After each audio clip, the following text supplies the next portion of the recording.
welcome everyone. Thank you for joining us for VBS tonight. Are you excited? Are you ready for another night of VBS?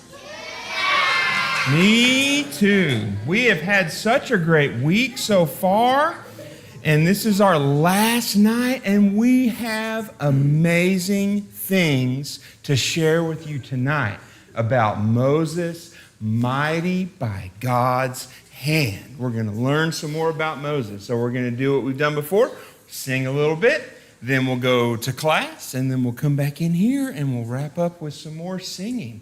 All right, let's sing our theme song. Baby Moses in a basket found amidst the reeds. That's how our story begins. Then he grew up, ran away, and found the burning bush. That's when he heard God's plan. God said, go, go, go. I'm sending you to save our people from Pharaoh's hand. But Moses wasn't sure. He didn't know what to do. But God said, I'm with you. So through Moses, God the Lord did big, amazing things. That's how Israel fled from the king. Now they were in the desert, walking day and night, guided by a cloud in the sky. God said, go, go, go. I'm sending you to save our people from Pharaoh's hand. But Moses wasn't sure. He didn't know what to do. But God said, I am with you. Our God opened the Red Sea to let the people through. Hard to believe, but it's true.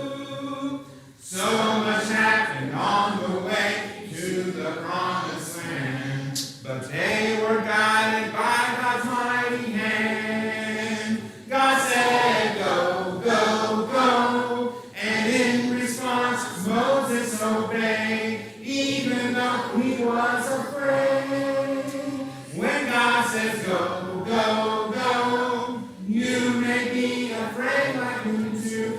But God says, I am with you. Yes, God says, I am with you. Good job, good job. Little red box.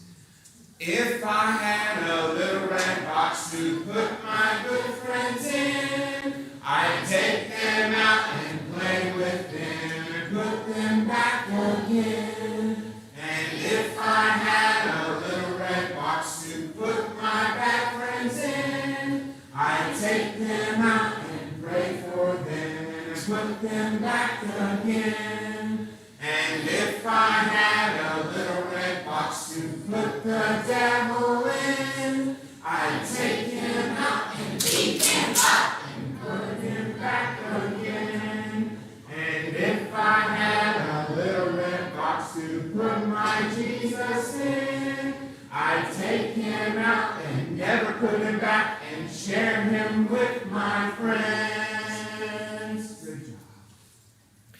Water turned to blood and they could not take a drink. Frogs hopped everywhere and they really made a stink. By the gnats and the flies and the cattle died, but Pharaoh just said no. He would not let them go. Boils upon their skin, upon everybody's kin. Hail upon the ground, so that food could not be found. Locusts gobbled up. Egypt said, hey, we've had enough, but Pharaoh just said no. He would not let them go. 3 dark days of woe, and they could not see their toes. Firstborn boys all died, and then all the people cried. They now knew that God was the Lord and the only God, and they were filled with fear. Now go get out of here. Good job. You want to stand for the sheep song? Let's stand for the sheep song. I just want to be a sheep. Ba, ba, ba, ba. I just want to be a sheep. Ba, ba, ba, ba. I pray the Lord my soul to keep. I just want to be a sheep. Ba, ba, ba, ba. I don't want to be a Pharisee. I don't want to be a Pharisee. 'Cause they're not fair, you see. I don't want to be a Pharisee. I don't want to be a Sadducee. I don't want to be a Sadducee. 'Cause they're so sad to see. I don't want to be a Sadducee. I just want to be a sheep. Ba, ba, ba, ba. I just want to be a sheep. Ba, ba, ba, ba. I pray the Lord my soul to keep. I just want to be a sheep. Ba, ba, ba, ba. I don't want to be a goat. No. I don't want to be a goat. No. 'Cause goats ain't got no hope. No. I don't want to be a goat. No. I don't want to be a hypocrite. I don't want to be a hypocrite. 'Cause they're not hypocrite. I don't want to be a hypocrite. I just want to be a sheep. Ba, ba, ba, ba. I just want to be a sheep. Ba, ba, ba, ba. I pray the Lord my soul to keep. I just want to be a sheep. Ba, ba, ba, ba. Good job. Okay, have a seat. Obedience is the very best way to show that you believe. Doing exactly as the Lord commands. Doing it happily. Action is the key to obedience, you see. Joy you will receive. Obedience is the very best way to show that you believe. And you spell it O-B-E-D-I-E-N-C.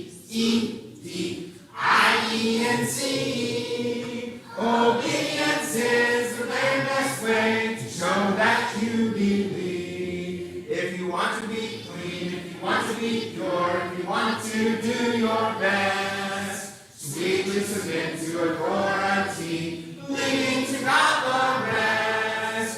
Walk in the light, keep your attitude right on the narrow way. Obedience is the very best way to show that you believe. And you spell it O-B-E-D-I-E-N-C. Obedience is the very best way to show that you believe. Good job, good job. Okay, are y'all ready for our classes? Yeah! Okay, me too. All right, where would I find my pre-K and kindergarten? Are you ready for class? Y'all are with Miss Emily and Miss Christy tonight. Y'all are going to have such a great class. We'll see you in a little bit. Okay, where am I find my first and second graders all the way over here. Y'all ready for class? Yeah. Oh, boy, y'all are with Miss Rebecca and Miss Rachel. Y'all are going to have a great class, and we'll see you back here in a little bit. Okay, third and fourth graders, are y'all ready? Okay, y'all are with Miss Mindy and Miss Chelsea tonight, and y'all are going to have a fantastic class. We'll see you back here shortly. And where are my fifth and sixth graders? Are you ready? Yeah. Okay, y'all are with Miss Karen, Miss Rhoda, and Miss Eva, and y'all are going to have an amazing class. We'll see you back shortly. Okay, 7th and 8th graders, y'all are with Miss Ellen and Miss Debbie, and we'll see you back shortly. Okay, where are my 2- and 3-year-olds tonight? Are y'all ready for class? It's going to be so much fun. Y'all are with Miss Jenny and Miss Sherry, and it's going to be amazing. Have fun. We'll see you back here in a little bit, okay?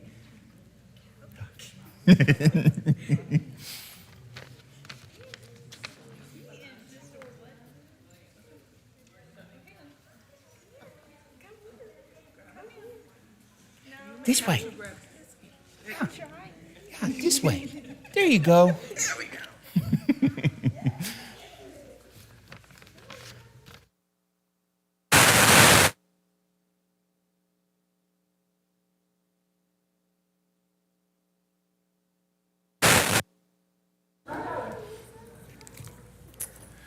All right, Exodus 19. Exodus 19. Can you hear me now? There we go. Yeah, turn me up, James. Been a long week, so I need to be really loud tonight, so not quite that loud. Exodus chapter 19.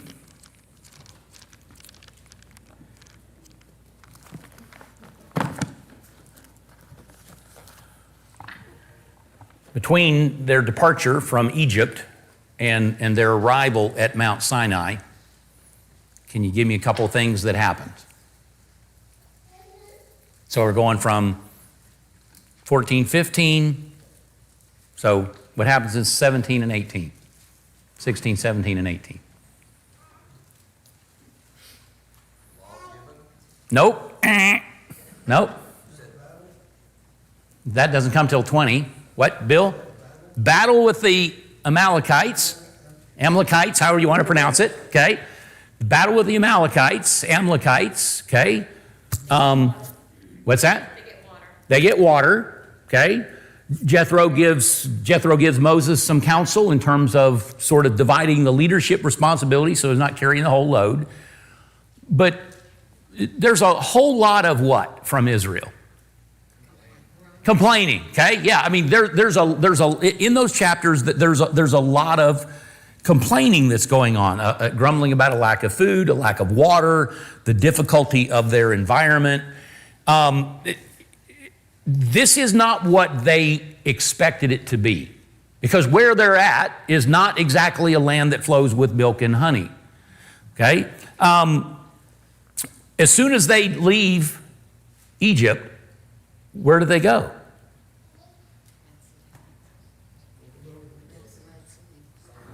They come through the Red Sea. After the Red Sea, where do they go? Sinai. Okay, wherever Mount Sinai happens to be, whether it's on the Sinai Peninsula, whether it's over in Arabia, where's it not really close to? I mean, if you're coming from Egypt, the direct route would be to Canaan. They're not going toward Canaan. They're going south, southeast, wherever you want to put Sinai. It's down in that region, it seems, somewhere. They are moving further away from Canaan. They are not moving toward Canaan. But they are going exactly where God said they were supposed to go. Back when God appeared to Moses in the burning bush, chapter 3 and verse 12, God said, "When you have brought the people out of Egypt, you shall worship God at this mountain." And so their trip to Sinai is not accidental. This is not going to be a temporary campsite like Elim had been, like Rephidim had been. Sinai is their main destination after they depart from Egypt, because God understands that it is necessary for Israel to come to a place where they can hear and they can receive His law. And there's some important facets on that. They've been redeemed from slavery by the blood of the Passover lamb, but now they need direction from the God who had delivered them. And Sinai is going to be the place where they hear His voice, where they learn about the divine law that's going to direct their lives. Secondly, it's going to involve instruction on how they are to live a life pleasing to the one who had redeemed them. It is not going to be a law by which they merit salvation by way of grim obedience. It simply is going to be a law that is followed because of a response to his goodness and his grace. And third, we see here that God's grace precedes God's law. They are delivered before they get to Mount Sinai. When they get to Mount Sinai, it's here that they're going to learn the answers to two important questions. What is their identity? And second of all, what is their purpose? What's their mission, the reason for their existence? And when you think about those two questions, the same two possibilities exist today that existed then. The first possibility is that you do what most folks do, and that is you speculate, you theorize, you guess, but you never look beyond your existence here on earth, and you never look beyond your humanity, and you try and answer those questions. What's my identity? Who am I? And what's my purpose? What's my meaning? Most people answer those questions with the blinders on, never looking outside of this existence. The other possibility, of course, comes not from man, but from divine revelation. That in God we find our identity and we find our purpose. And when it comes to those questions, God is not going to leave them in the dark. He's going to answer those questions at Mount Sinai. And so when we study chapters 19 and into 20, when we come to understand who Israel was, what their identity was, what their purpose was, it will help us to see ourselves more clearly in terms of who our identity is, what our identity is, and what we are supposed to be doing here. Okay, so most of us are familiar with the story that leads up to this. So back in Genesis, God creates man and woman for fellowship with him, but at some point that relationship is fractured by sin, and every human being has followed after that original pair. By the time you get to Genesis chapter 6, how bad is humanity? It's so bad that God says, look, I'm just going to wipe the whole race out with the exception of one family, and I'm just going to start all over again. I'm going to recreate everything. And he starts with the family of Noah. From Noah comes a man by the name of Abram. And God not only instructs Abram, but he gives Abram a promise to him, but also to his lineage in Genesis chapter 12, verses 1 through 3. That it is only going to be through the seed of Abram that divine blessing to the nations is going to be realized. So the promise goes to Abram, and then it passes to Abraham. Technically, I guess, yeah, that's right. To Isaac, and then from Isaac to Jacob. Jacob, in a sense, to his sons. But as the book of Genesis comes to a close, who's the focus? Joseph. And where are they? They're in Egypt, okay? In between the white space, at the end of Genesis, beginning of Exodus, there's 400 years, give or take, that pass. How's the situation different? Ingratitude in terms of? Don't remember what was done for them and who did it. Okay, they don't remember what was done for them, who did it, but what's their physical situation in Egypt? They are enslaved, right? They are an enslaved people. They have grown into a nation, but they are an enslaved nation. And then through Moses' leadership and God's hand working through Moses, we find that the series of plagues, as we've talked about in previous nights, God delivers Israel from her bondage. As they leave, they don't know who they are. Because all that they have been up until this point is an enslaved minority by one of the most powerful nations on the planet. They are going to be the people of God, but they don't recognize that yet. They are going to play a vital role in bringing blessing to all of the nations, fulfilling the promise that was made to Abram. When Moses and Israel arrive here at Mount Sinai in chapter 19, Moses in particular has come full circle. Because remember, this is where he met with God. This is where God appeared to him in the burning bush. And so he's kind of come full circle. He's back where he started in a sense. And here, he and the nation of Israel will remain for almost a year. The rest of Exodus records what happens here at Sinai. But there's a total of 59 chapters in the Torah that speak of the events that happened here at Sinai. So there's a lot that goes on during this period of time. Upon their arrival, it seems that Moses immediately goes up Mount Sinai into the presence of God. And in these chapters that follow, there's going to be 7 different ascents that Moses is going to make up the mountain. Chapter 19 has 3 of them, and these 3 in chapter 19 sort of are preparatory for the other ones that come. During his first ascent, he's going to hear, or the Lord is going to call Israel to hear and obey his word. In the second, there are going to be arrangements made by which the word of God can be delivered. It is a call to holiness. And then in the third ascent of Moses, there is an emphasis on the seriousness of their encounter here at Sinai with the holy God. So let's jump in here and talk about God. It begins with God speaking to Israel, chapter 19, beginning in verse 1. In the 3rd month after the sons of Israel had gone out of the land of Egypt, on that very day they came into the wilderness of Sinai.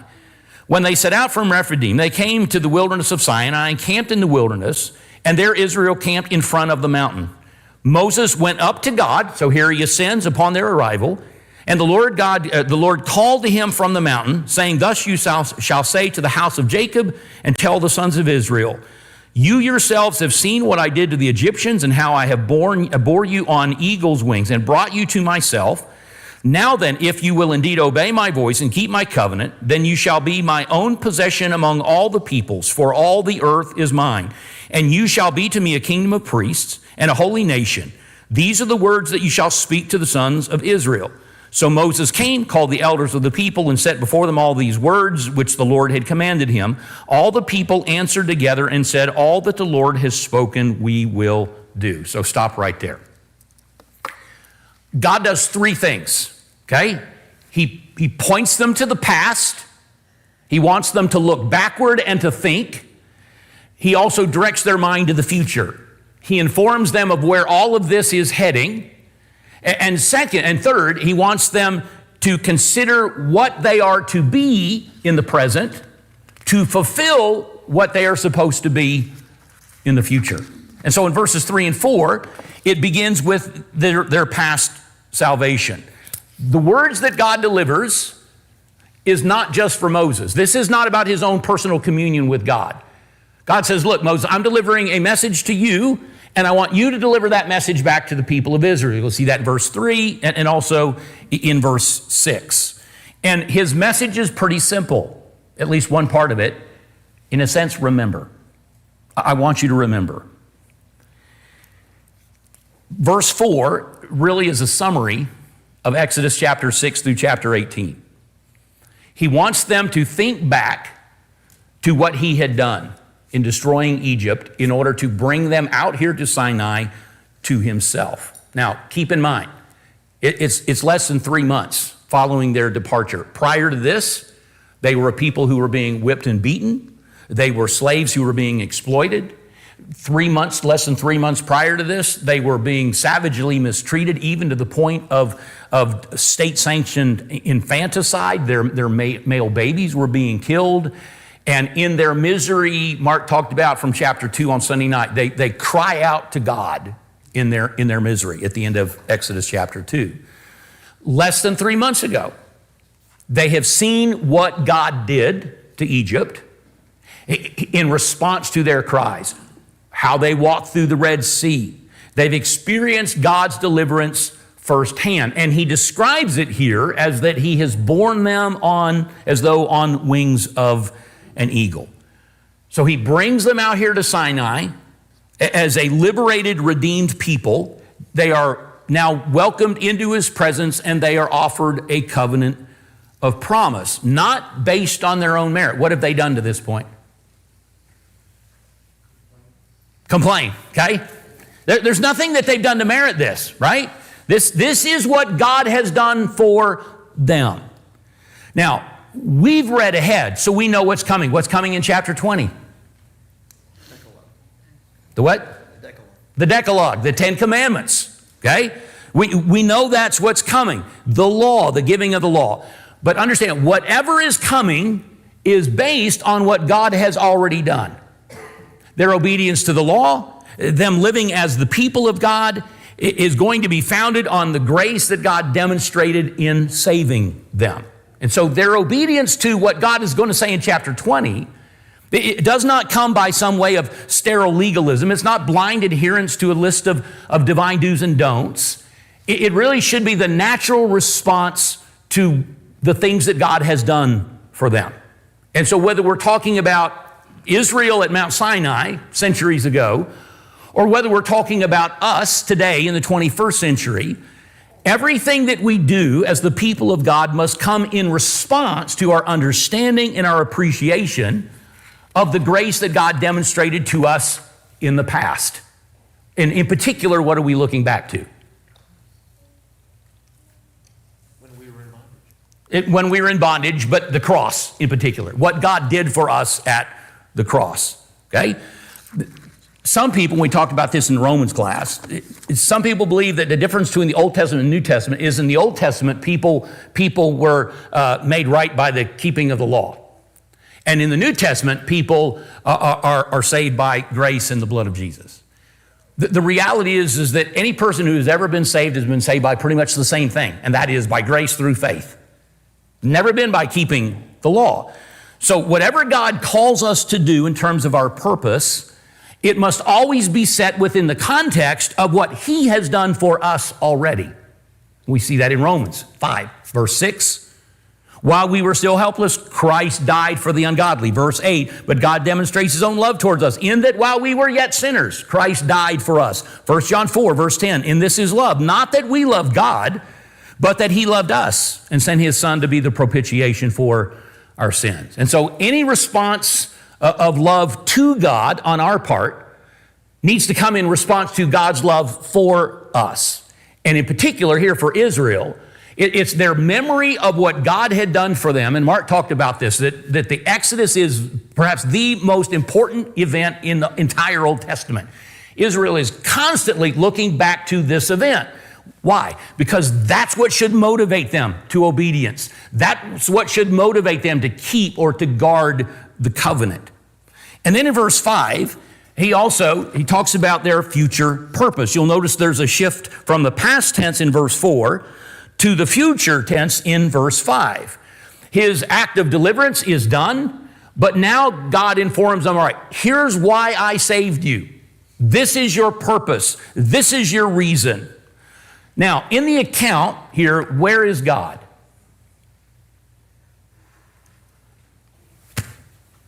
Not that hard here, folks. He's on the mountain, okay? He's on the mountain. Where's Israel? At the foot of the mountain. We understand that at the foot of the mountain, your vision is dramatically limited compared to somebody on top of the mountain, right? And I understand God's omnipresent, okay? He's not just confined to the top of this mountain, all right? He sees all. But in the account, he's at the top of the mountain. Israel is at the foot of the mountain. And from Israel's vantage point, who's around? Just them. It's just them. They're out in the middle of nowhere. They're here at Sinai. There's nobody else around, certainly no other nations. They are the ones that God rescued. They're the ones that God was concerned about. And God certainly acknowledges that, because what does he call them in verse 5? My own possession. Okay, interesting word here. The word in Hebrew, it speaks of a personal treasure. And it was a word that was sometimes used to describe the property of the king in the context of an absolute monarchy. So in an absolute monarchy, how much belongs to the king? All of it. How much belongs to you? None of it, okay? In an absolute monarchy, that's the way that it works. But this word is used when a king would select by his own choice certain things that would be his unique possession, okay? So let's use this analogy. I think this should work. How much does God own in the world. Everything. But we belong to him in a unique sense, right? So everything belongs to him. We belong to him in a unique way. And that's what was true here in terms of a king. A king, he was a theoretical owner of everything, but a king might put some things aside that he would consider to be his own in a very unique sense. A private possession that was the result of his own personal choice. That's the word that God uses here. That's how he describes Israel. You are my personal possession.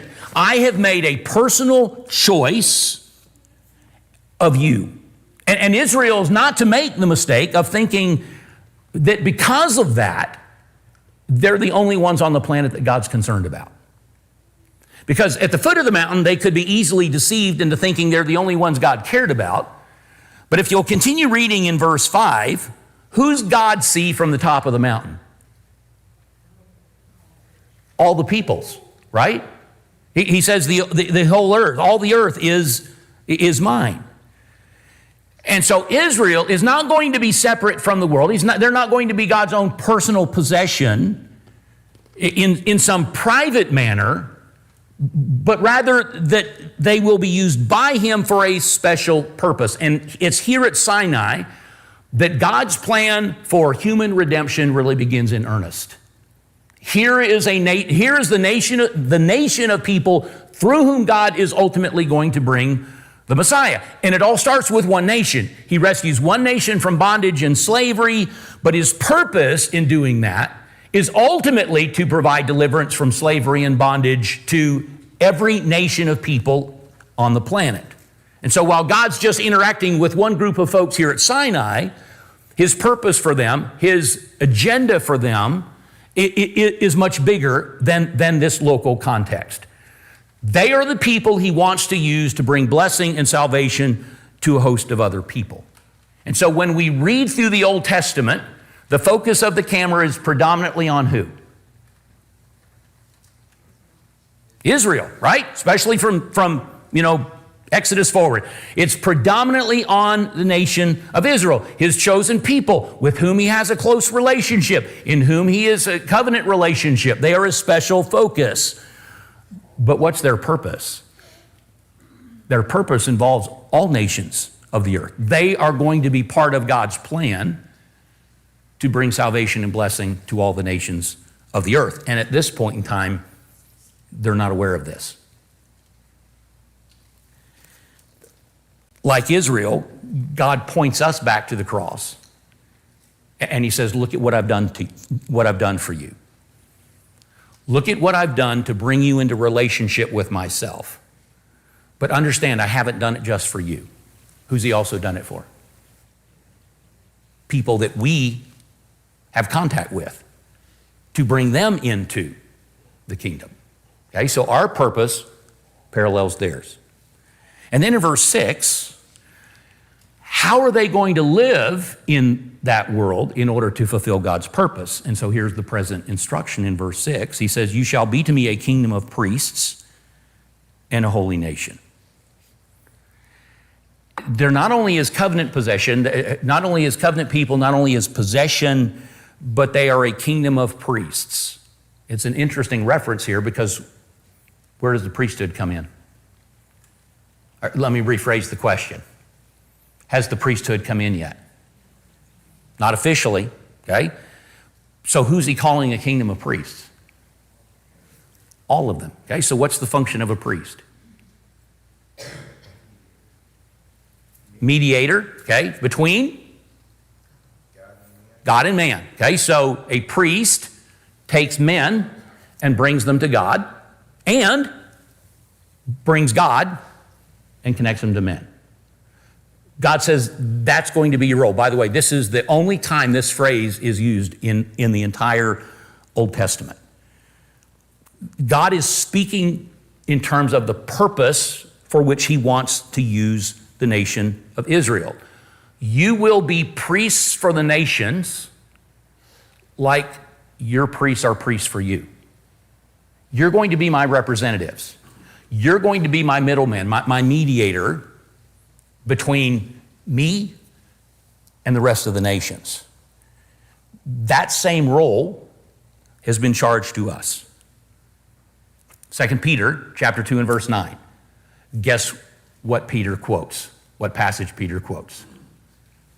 This one, 19 and verse 5. And there it's translated as we are a chosen race. We are a royal priesthood. We are a holy nation. We are a people for God's own possession, so that we might share the marvelous excellencies of what God has done for us. I'm paraphrasing there at the end. Okay, so here we see in Israel that their role and our role are parallel. How is Israel going to accomplish that? How would they fulfill their purpose? It's there in the verse. By being what? Unique. A holy nation. Unique. Okay? That's how they're going to fulfill their purpose. They're just one nation among many on the earth, but as God's possession, they will be set apart. They will be distinct from the other nations, but not for the purpose of living in isolation. Israel here is being commissioned to share God's person and God's truth, thus bringing to the nations a knowledge of the true God. They are going to display God's nature. They are to live in the likeness of their God so that they will show him to other nations. And how's Israel going to do with that in terms of their history? What did they choose to do most often? They wanted to be like everybody else, right? They instead of being unique, instead of being a holy nation, they chose to just behave like everybody else around them. And in the process, rather than bring glory to God, they brought reproach upon him. They became an object of ridicule to the nations. And so rather than living distinctively in order to draw other people to God, they instead rejected God and wanted to become like the nations around them. What's interesting here is don't miss the point that Israel's disobedience to God and his covenant has implications far beyond their own relationship with God. So if we are not living the way that we're supposed to live, who else is being affected? The people who see us. Because rather than them being drawn to God, they're repelled by it. Because everybody loves a hypocrite, right? No. That turns people off. And so when we don't live in a unique way, when we live just like everybody else in the world, we're not drawing people to God, we're repelling them from him. So our disobedience doesn't just have an effect on us, it has an effect on other people. And we certainly see that here with the nation of Israel. It is going to be by way of their obedience to God's voice in verse 5 that they would become a different kind of people. And they were to be a different kind of people because they served a different kind of God. So God, in essence, is saying to Moses, I want you to go tell the people of Israel, if you're going to be my people, it requires that you live in a unique way. And when you live in that way, now you will be able to be something for me in the world. Moses comes down the mountain, the text tells us, and he calls the elders of the people. It seems he has a private meeting with them. He communicates God's words to them, and it seems that they communicate the words to the people. And all of the people respond. Verse 8. We'll do it. We'll do it. Okay? Their response is what it should have been. Is probably a little impulsive, right? Maybe a bit uninformed because they don't know exactly what God wants them to do yet. And it certainly is going to be beyond their ability or their inability to sustain the kind of life that God's going to require. But at least to their credit, they grasp something of the divine mercy that has been shown to them, and they respond in the right way. They pledge their loyalty. Their sincere gratitude overflows in that they make this vow that their lives will be different from this point forward. Of course, it's going to be fairly short-lived with the Israelites. The second component of this, the second trip that Moses makes up the mountain, it involves God sharing his requirements for Israel. So now picking up in the middle of verse 8, And Moses brought back the words of the people to the Lord. What does that indicate to us? What's happened? He's gone back up. Okay, so it doesn't tell us Moses went back up, but it implies very strongly a necessary inference, I think. Moses goes back up the mountain. Okay, so he ascends back up the mountain, and he brings words of the Lord of the people to bring the words of the people to the Lord. The Lord said to Moses, "Behold, I will come to you in a thick cloud, so that the people may hear when I speak with you, and may also believe in you forever." Then Moses told the words of the people to the Lord. So Moses comes up there with the intention of telling the Lord what the people have responded, and God says, "Look, before you speak, Moses, I've got something I want to say to you. Here's what I'm going to do for you." Verse 10, the Lord also said to Moses, "Go to the people and consecrate them today and tomorrow, and let them wash their garments, and let them be ready for the third day. For on the third day the Lord will come down on Mount Sinai in the sight of all the people. You shall set bounds for the people all around, saying, 'Beware that you do not go up on the mountain or touch the border of it. Whoever touches the mountain shall surely be put to death. No hand shall touch him, but he shall be surely stoned or shot through. Whether beast or man, he shall not live. When the ram's horn sounds a long blast, they shall come up to the mountain.' So Moses went down from the mountain to the people." There's another important reference, right? He clearly went up because he's coming down, "and consecrated the people, and they washed their garments." Okay, so he hears the words from the people. He promptly ascends the mountain. He's going to deliver that news, but God says, "Look, I've got something I want to tell you first." And what is that? What's God say to him?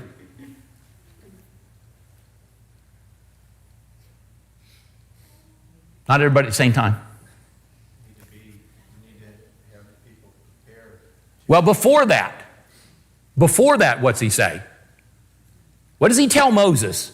He's going to show himself in a cloud, just so that people know and Trust Moses, okay? I'm going to make a demonstration on the mountain so that people will trust in you, believe in you forever.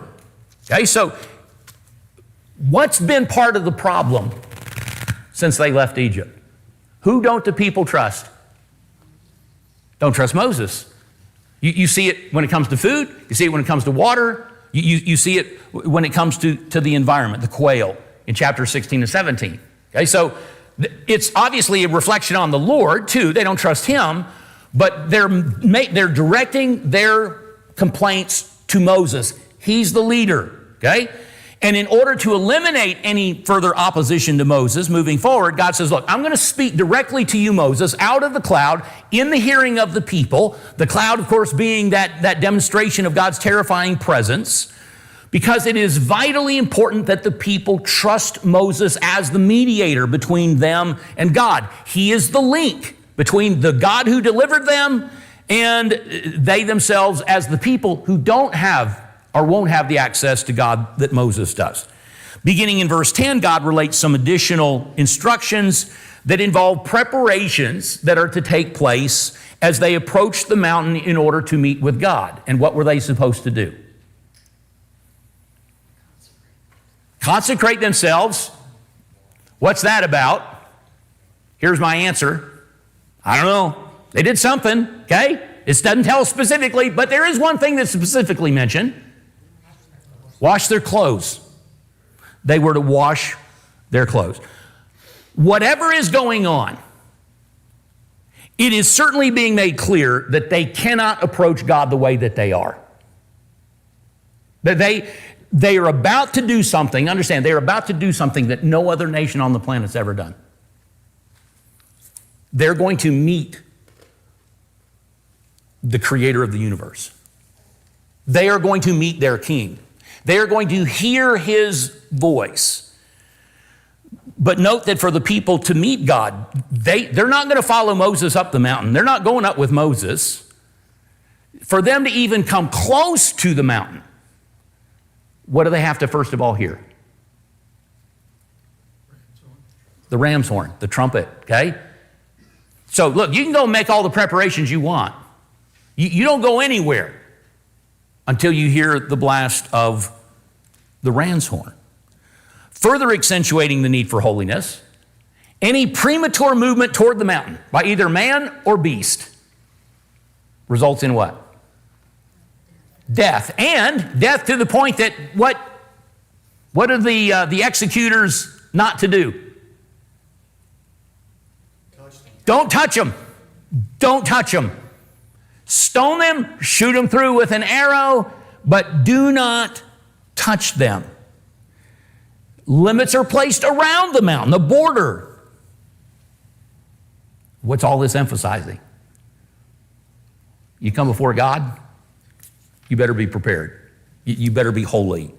Well, it's the expulsion from Eden reimagined in a sense. That there were the tripartite structure of Sinai mirrors the tripartite structure of the creation narrative.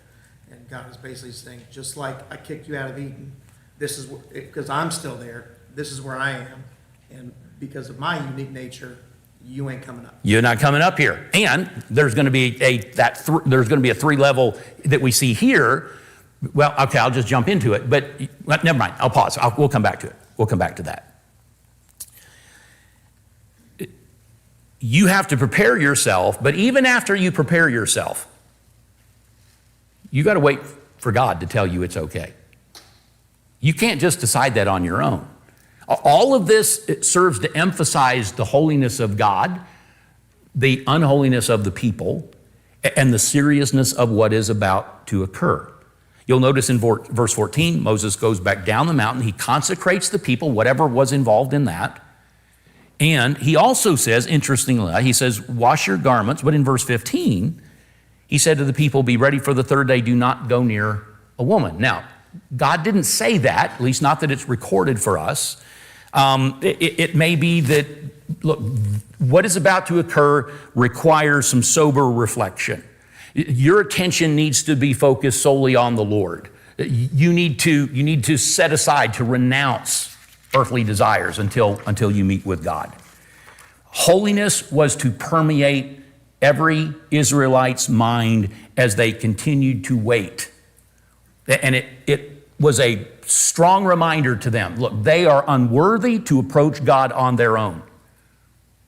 And to understand the danger that holiness poses if they should choose to do so. Now, if you're a parent and you got a little kid, what are you worried about?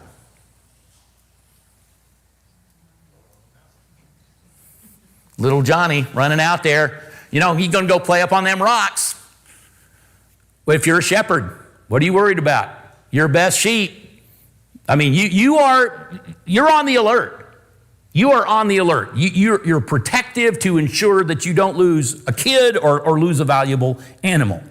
Verse 16, we now see that God meets with Israel.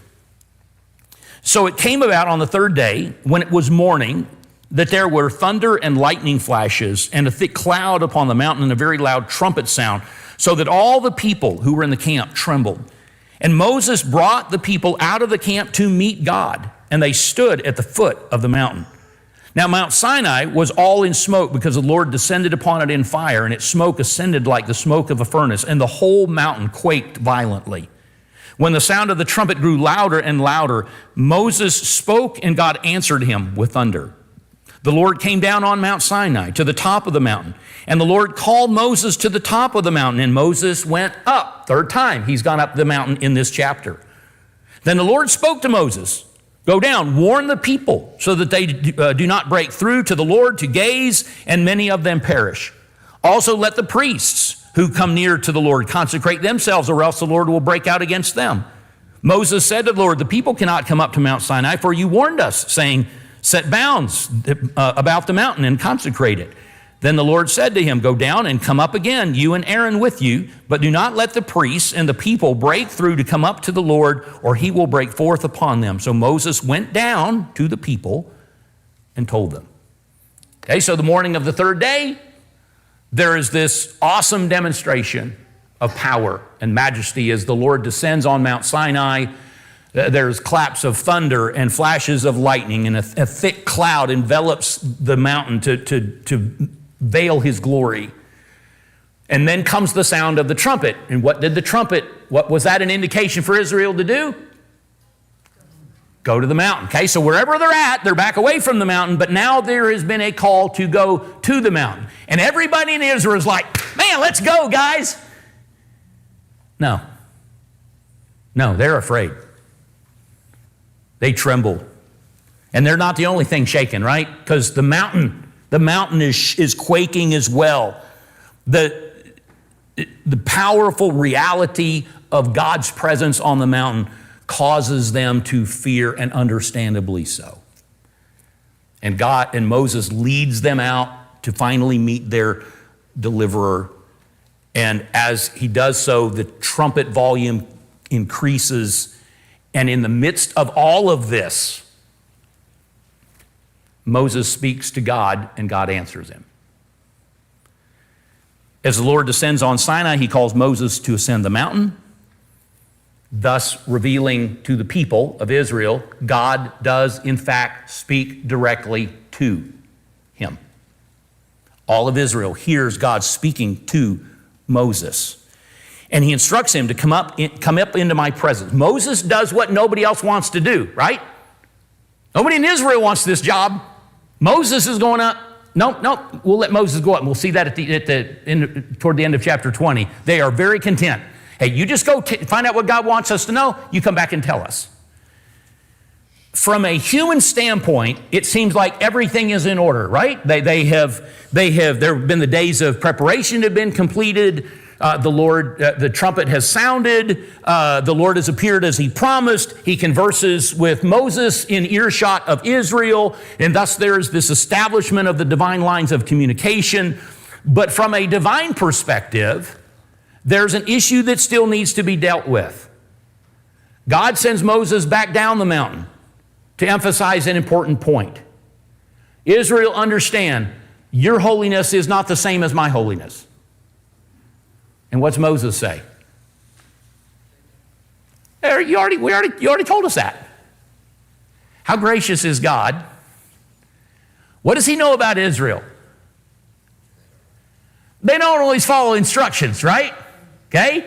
There's the possibility. He's well aware of what they have done in the past. In spite of what God has instructed, in spite of their self-preparation, they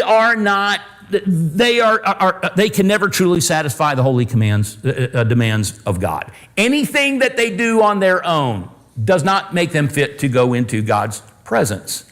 And so they could have mistakenly said, look, hey, we've done everything that we needed to do. Let's go further than what we need to go.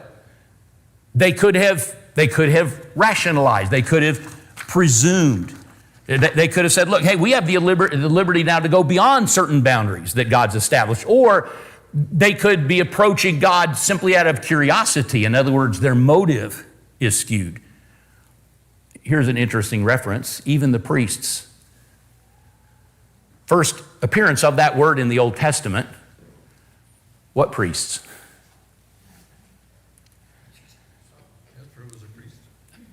Jethro was a priest. I don't know that he's here. There's some suggestion that there was that somebody was offering sacrifices even though the priesthood has not been officially established with the Levitical priesthood. I don't know. That's beyond my pay grade. So, but the point is that what might a priest think they could do? Something that they couldn't. That their office gave them certain privileges, and so they exceed the limitations that God has placed. They neglect certain elements of holiness, and so God says, look, you go warn them.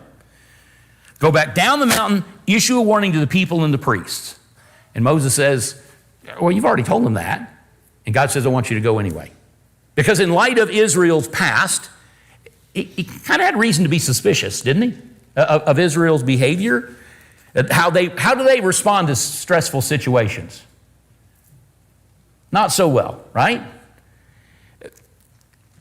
But they needed to understand, look, coming into the presence of God himself, presumption is as serious as it gets. It brings immediate death.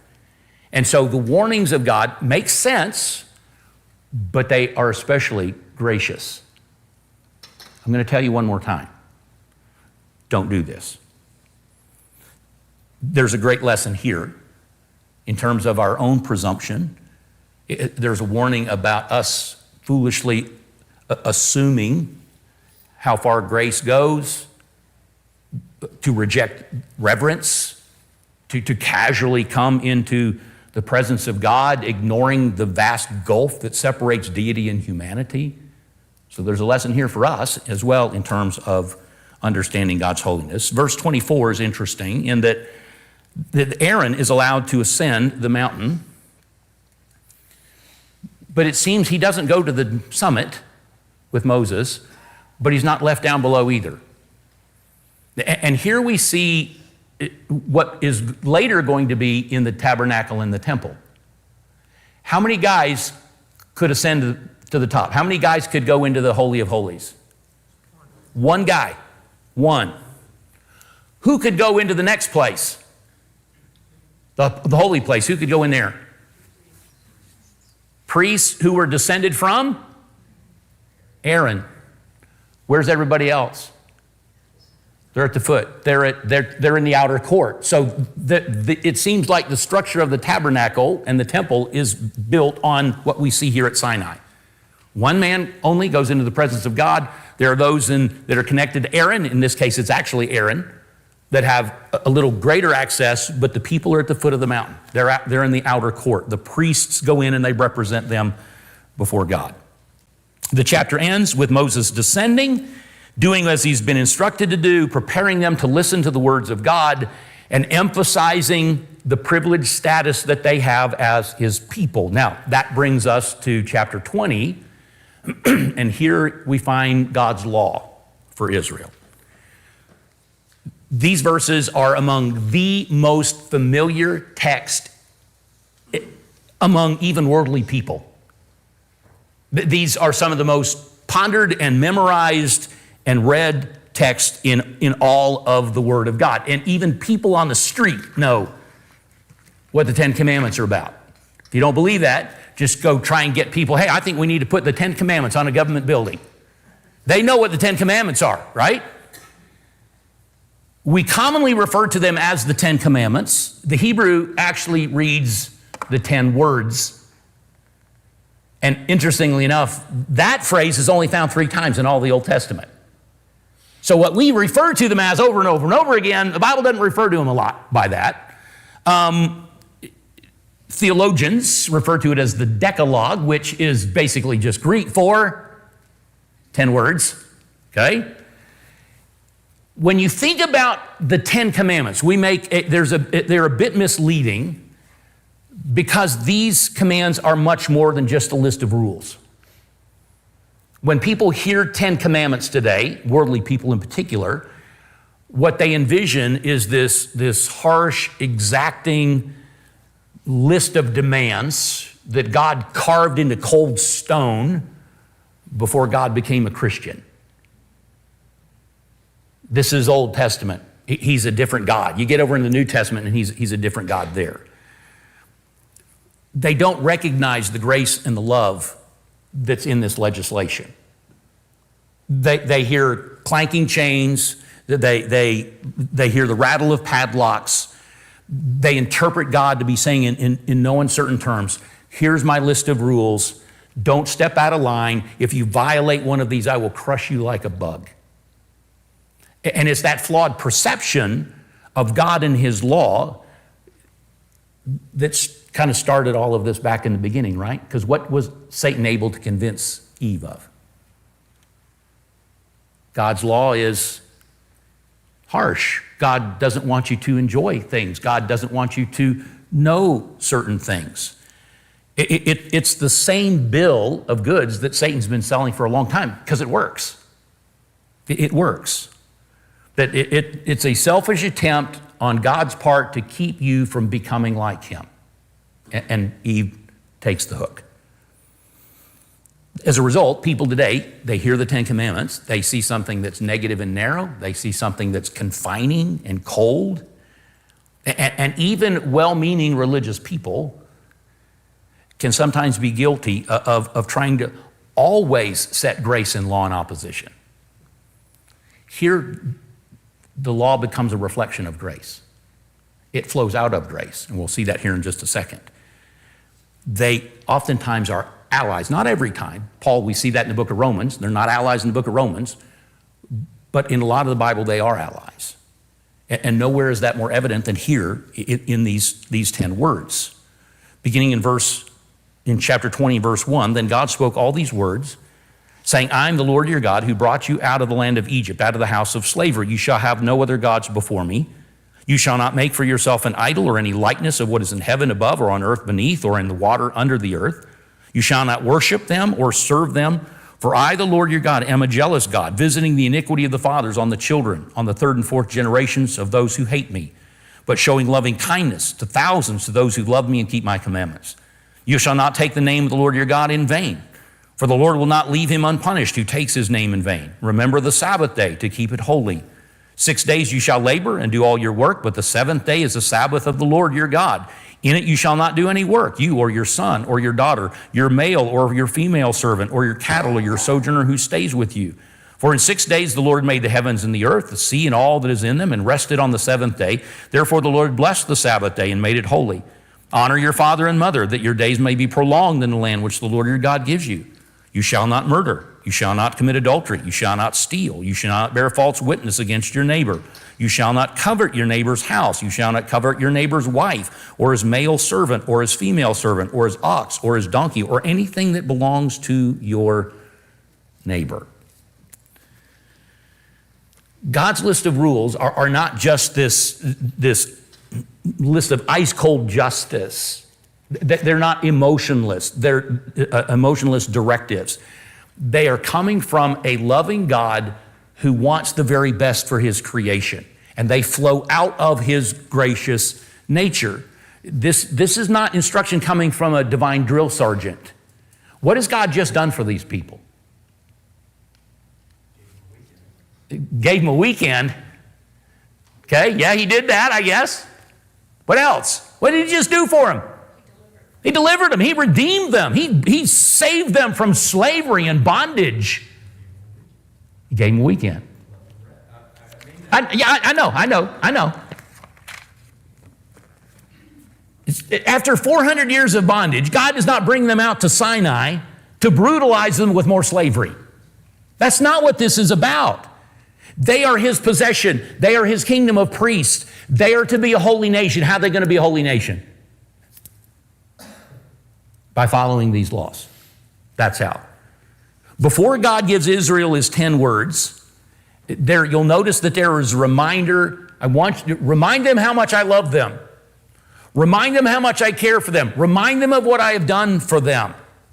And so these 10 words are an expression of his love and his grace and his concern. These are going to be the means by which they're able to prosper and succeed in the land of Israel. And they'll ignore it. And they'll be miserable. And they'll eventually be taken away. Now, there are a number of passages, not here. How many tablets? 2. And what else was interesting about them? Written on the front and back, which we have trouble duplicating here, right? When you go over there, there's 2 tablets, but everything is on, because we don't flip them over. But they're written on the front and on the back. Where ultimately they're going to be kept? In the ark. Okay, they will be kept in the ark. The fact that they are inscribed on stone, what's that imply? Because normally it would have been written on clay. Permanence. There's an intention of permanence that is here. Okay, this is an important document. The commands divide down into 2 different groups, typically. The first 4 involve their relationship with God. The last 6 involve their relationship with other people. Thus, there is a reflection of the 2 great commands. Love the Lord your God with all your heart, soul, mind, and strength, and love your neighbor as yourself. The 10th command is unique, right? What sets it apart? The very last command. What makes it different? It's not an action. It's what happens in the mind, right? And you remember in Romans 7, Paul says, this is the command that made me a sinner. Because it wasn't about action, it was about my thinking, wanting something that belonged to somebody else. It wasn't a visible offense. And so, verse 1, who's speaking these words? God is. Okay, now, we find a multitude of references in Scripture to where the fact that the words of God are being spoken. A prophet will say, thus says the Lord. What's different here? God's the one saying it. God is the one who is saying it. Okay? When a prophet spoke, it was exactly what God wanted to be said. But the people here at Sinai don't just hear the words of God. They hear the words directly from God. And the fact that they are spoken directly by God to a nation of people and written on tablets of stone has no parallel in Scripture. This is a unique event here, the writing of these things. There's permanence here. Moses, we refer to Moses as the great lawgiver. I don't think that's wrong. I just think it's an incomplete part of the story because who's given the law? God is. He's the great law transcriber. He's the law transcriber. Well, he's not even a transcriber, is he? Because God's finger writes the law. So he's the divine delivery man of the law. We'll go with that. He's the Amazon delivery guy. God in these commands is giving Israel a piece of himself. In the commands, they catch a glimpse of the divine mind and will. This is not just guidelines as to how Israel is supposed to act. These are a reflection of the things that God deems important. And by understanding these laws, they come to understand their God better. Verse 2, we see that it involves God's grace.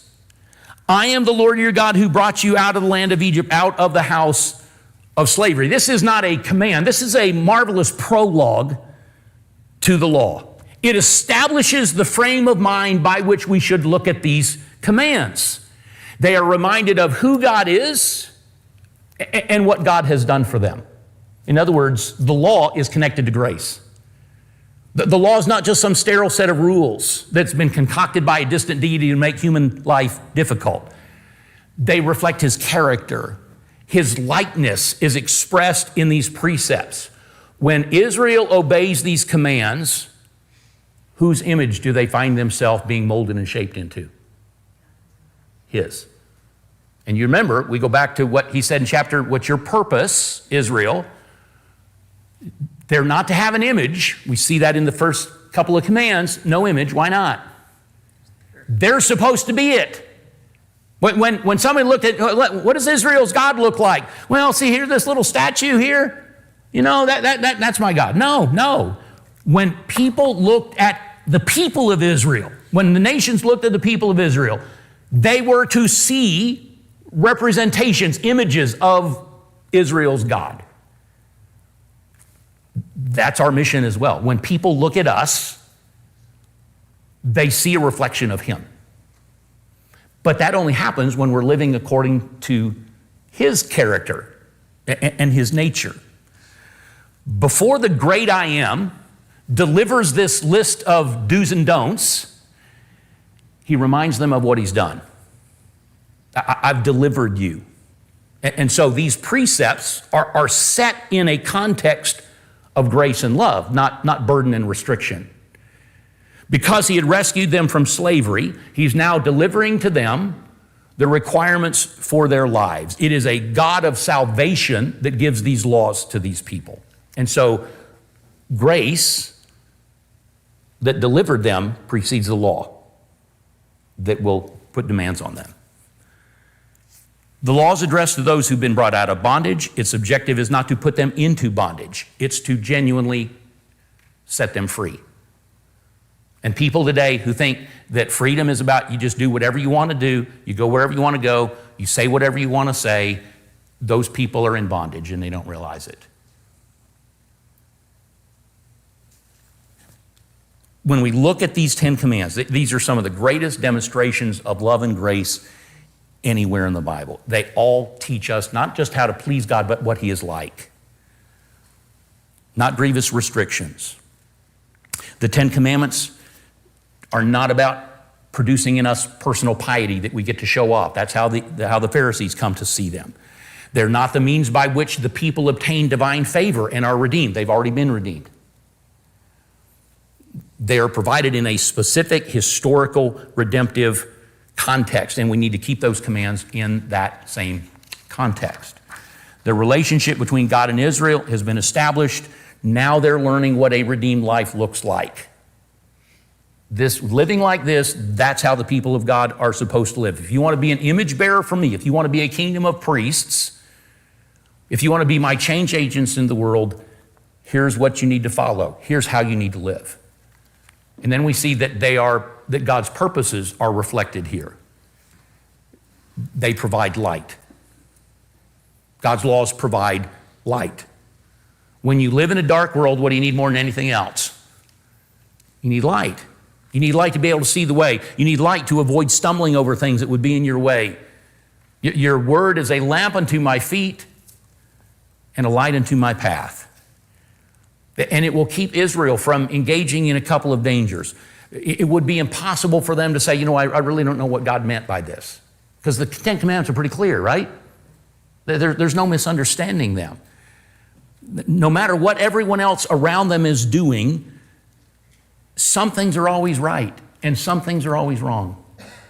It would also prevent them from compartmentalizing things. These laws are designed to do more than just regulate external behavior. That's going to be the problem with the Pharisees, right? You get over into the Sermon on the Mount. What's Jesus combating? I haven't murdered anybody. I didn't kill anybody. No, but you hate a lot of people. You violated the intention of the command. Well, I've never committed adultery with anybody. No, but you lusting all the time. And so the law is intended to avoid that kind of compartmentalization. They're a leash as well. They remind us that to live pleasing to God, that there are limits. Our behavior has to be controlled. We have to live with restraint. There are certain boundaries. And when we violate those boundaries, we don't just hurt ourselves, we hurt a host of other people as well. On the surface, they sound negative to a lot of people. They focus all of their attention on what they can't do, but they actually provide an incredible amount of freedom. And they act as a level as well, a standard by which we can evaluate our behavior. Some things are right, some things are wrong without debate. And so like a carpenter's level, it allows us to know whether something is plumb or if it's level, whether our lives are crooked or out of line. They reveal when our choices are wrong, our decisions are foolish. Try building a house without a level, and let me know how you do. Well, it was close. It was close. God's word provides us with standards. The final product prevents us from running downhill. And because morality is timeless, there are certain things, though we are not specifically under the Ten Commandments, what's repeated in the New Testament? Most of the Ten Commandments, all but the Sabbath, and there's a reflection of that in New Testament era as well. The character of God doesn't change. And that's what we see reflected here, is his character. And then what's their purpose for Israel? What's their purpose? To set them apart, but look further down the road. Light to the nations. We're getting closer. Jesus. What was the law, Paul said in Galatians 3? A schoolmaster, a tutor to bring them to Christ. Okay, so the 10 words were not designed to make a man right with God. They were designed to show man the crookedness of his way. You remember Paul, that's what Paul points to in Romans 7. He goes back to the law of covetousness. That's the law that showed me how crooked I was. It's what showed me that I was a sinner, that I needed something outside of myself to save myself. The law of God was intended to forever silence the mouth of the human being that said, I'm righteous and therefore I deserve the blessing of God. No, because God's rules and their intention, this is a very high bar. God's rules of love are to bring us freedom and satisfaction, not make us miserable and frustrated. They are not illogical ordinances. their sensible instruction that come from a loving Redeemer who brought these people out of Egypt, delivered them from bondage, and now he is seeking their greatest good. Look at verse 18, and then we'll wrap up. All the people who perceived the thunder and lightning flashes and the sound of the trumpet and the mountain smoking, when the people saw it, they trembled and stood at a distance. What are they recognizing?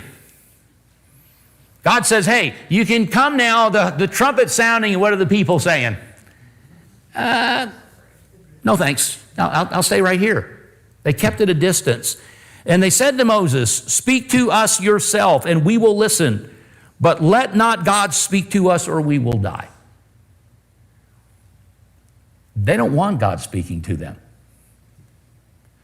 You remember what God said? They will believe in you forever. What are they doing? Moses, you go. We'll believe you. We want you to go up there because we don't want to. Speak to us yourself, we will listen, and we will listen, but let not God speak to us, or we will die. Moses said to the people, do not be afraid, for God has come in order to test you, and in order that the fear of him may remain with you, so that you may not sin. So the people stood at a distance while Moses approached the thick cloud where God was. Then the Lord said to Moses, thus you shall say to the sons of Israel, you yourselves have seen that I have spoken to you from heaven. You shall not make other gods besides me, gods of silver or gold, or gods of gold you shall not make for yourselves. You shall not make an altar of earth for me, and you shall you shall make an altar of earth for me, and you shall sacrifice on it your burnt offerings, your peace offerings, your sheep, your oxen. In every place where I cause my name to be remembered, I will come to you and bless you. If you make an altar of stone for me, you shall not build it of cut stones. For if you wield your tool on it, you will profane it, and you shall not go up by steps to my altar, so that your nakedness will not be exposed on it. I did it. 2 chapters. And they're still not coming in. Any comments, questions? I think it's the 2 stone tablets are almost certainly carbon copies of each other. And in the cultural context of a covenant, the person who issued the stipulations takes his and goes home. Right. And the other party takes theirs and goes home, and they're separate and distinct, and they have no real interaction moving forward. But for both of them to be kept together, to be put in the ark, is a powerful visual, physical, tangible reminder that God is permanently with these people. Right. He is not distanced himself from them. They have both copies of the contract, in essence. Good. David, you got? I was going to say, he must be in pretty good shape for an 80-year-old going up and down the mountain all that. Yeah. We don't know that he went to the top. It's a 7,000-foot mountain. But even if he went up 1,000 feet. Yeah, depending on what mountain it is, because there's a debate about which mountain is actually Mount Sinai. But yeah, it's Even if he went up 1,000 feet, that's a hike. that's a lot of work. Yeah, for 80-year-old. Okay. And Right. as soon as he gets there, he says, Hey, go back. yeah. But it's I because just of the seriousness of the message. go back down. It does. It emphasizes that. Look, I want you to go back down there and warn them about this, because this is serious business. It's estimated that it would take 10 hours for an 80-year-old to reach the peak if it's the traditional sign. Yeah. And, but yeah, it just speaks to, I'm going to have you go through all that, turn right back. Yeah. And Moses isn't sprinting. He's not sprinting to the top either. Yeah. There's stuff that you read that you just sort of glance over. He went up the top of the mountain. It took, 5, 10, 15 minutes, No, it was, I've seen some of those mountains over there. Man, that'd be a haul. That would be a haul. This is a question, Okay? purely a question. Throw a wrench in this. You better hurry, because they're coming in. All have had this fear without having an understanding of eternity. They were mainly, their fear was just a physical. Yeah, I think so. Yeah, because I don't think they understood the eternal punishment aspect, but they weren't lining up to die either. So, all right, they're coming in. Thanks a lot, y'all.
Welcome back. I'm so glad y'all had such a great class tonight. We're going to wrap up this evening with a little bit more singing. Before we do that, I have one announcement primarily for your parents. Remember that right after we conclude, as many hands as we can get next door, resetting the classrooms for Sunday would be very helpful. So thank y'all very much for helping with that. And I need you guys' help because there have been so many people that helped make this week so special. People that made decorations, that helped with the material, that taught your classes. So many people made this such an amazing week. Can you help me by saying thank you just as loud as you possibly can? Here we go. Thank you! Good job. Good job. Thank you so much, everyone that participated in this week and made it so special. Let's sing our theme song one more time. Baby Moses in a basket found amidst the reeds. That's how our story begins. Then he grew up, ran away, and found the burning bush.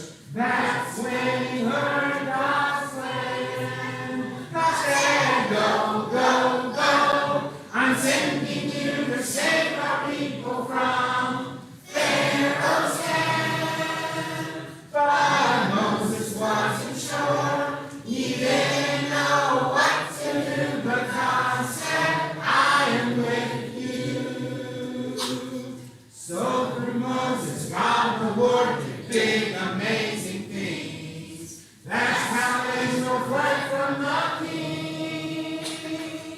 Now we work in the desert, walking day and night, guided by a cloud in the sky. God said, go, go, go. I'm sending you to save our people from Pharaoh's hand. But Moses wasn't sure. He didn't know what to do. But God said, I am with you. Our God opened the Red Sea to let the people through. Hard to believe, but it's true. So much happened on the way to the promised land, but they were guided by God's mighty hand. God said, go, go, go, and in response Moses obeyed, even though he was afraid. When God says go, go, go, you may be afraid of him too, but God says I am with you. Yes, God says I am with you. Good job, good job. Oh, girls, do you love Jesus? Are you sure you love Jesus? Yes, we're sure we love Jesus. Tell us why you love Jesus. This is why we love Jesus. Because he first loved me. Oh, how I love Jesus. Oh, how I love Jesus. Oh, how I love Jesus. Because he first loved me. Oh, boys, do you love Jesus? Oh, yes, we love Jesus. Are you sure you love Jesus? Yes, for sure we love Jesus. Tell us why you love Jesus. This is why we love Jesus, because he first loved me. Oh, how I love Jesus. Oh, how I love Jesus. Oh, how I love Jesus, because he first loved me. Let's go to the next one, and let's stand up. Stand up, stand up. There's a sea of Galilee. There's a sea of Galilee. There's a sea. There's a sea. There's a sea of Galilee. There's a boat in the sea of Galilee. There's a boat in the sea of Galilee. There's a boat. There's a boat. There's a boat in the sea of Galilee. There are men in the boat in the sea of Galilee. There are men in the boat in the sea of Galilee. There are men. There are men. There are men in the boat in the sea of Galilee. There are hands on the men in the boat in the sea of Galilee. There are hands on the men in the boat in the sea of Galilee. There are hands. There are hands. There are hands on the men in the boat in the sea of Galilee. There are nets in the hands of the men in the boat in the sea of Galilee. There are nets in the hands of the men in the boat in the sea of Galilee. There are nets. There are nets. There are nets in the hands of the men in the boat in the sea of Galilee. There are fish in the nets on the hands of the men in the boat in the sea of Galilee. There are fish in the nets in the hands of the men in the boat in the sea of Galilee. There are fish. There are fish. There are fish in the nets in the hands of the men in the boat in the sea of Galilee. There are many fish in the hands of the men in the boat in the sea of Galilee. There are many fish in the hands of the men in the boat in the sea of Galilee. There are many fish in the hands of the men in the boat in the sea of Galilee.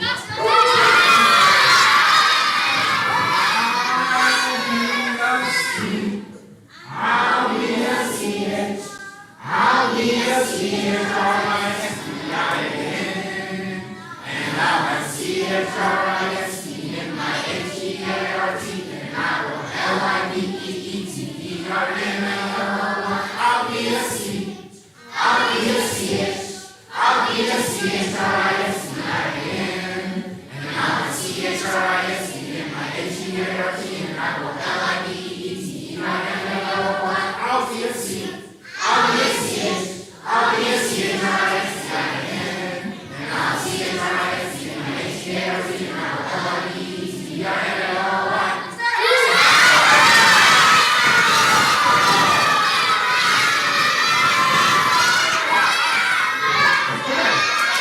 Are you ready to go super fast? Okay, here we go. I'll be a C. I'll be a C. I'll be a C.